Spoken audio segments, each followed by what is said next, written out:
In this lesson, we'll discuss image handling on both Retina and non-Retina devices.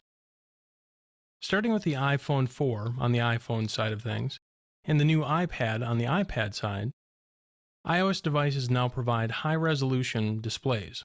These new high-res or Retina displays are simply stunning. Text is razor sharp and images are really crisp and really vibrant, and frankly, it's quite hard to go back to an older device once you've seen the new displays. Unfortunately, for a period of time, we'll need to support both the Retina and non-Retina displays, so it does require a little extra effort from us. Now, luckily, at least from a code standpoint, most of the hard work is handled by the iOS frameworks. However, for each image in our app, we need to provide both a standard resolution image and a 2x version of that image, so some additional effort is required to create your image assets. Let's take a look at the images group. And we can see there's both a standard image and one with this @2x suffix. This @2x syntax was added in iOS 4 to support high-res displays. Whenever you load an image on a device with a Retina display, it will automatically load the @2x version if it exists, and if not, it will simply load the standard image and scale it up. Now, obviously, you're going to want to create high-res versions of your image assets, or they'll look pixelated and blurry on a high-res display.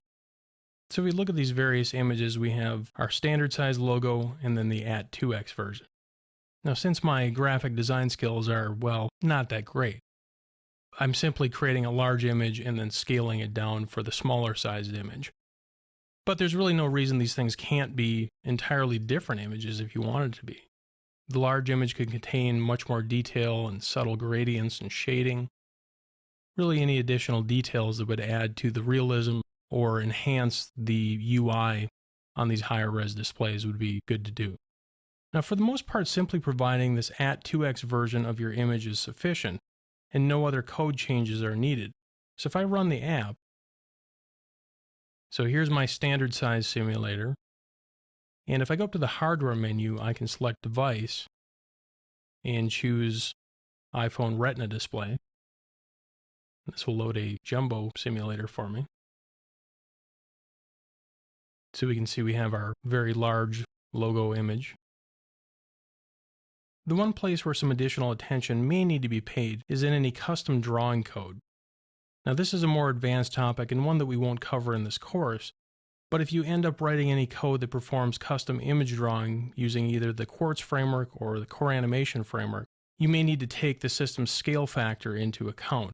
So failing to do so may cause your custom drawn images to look blurry as they get upscaled when rendered.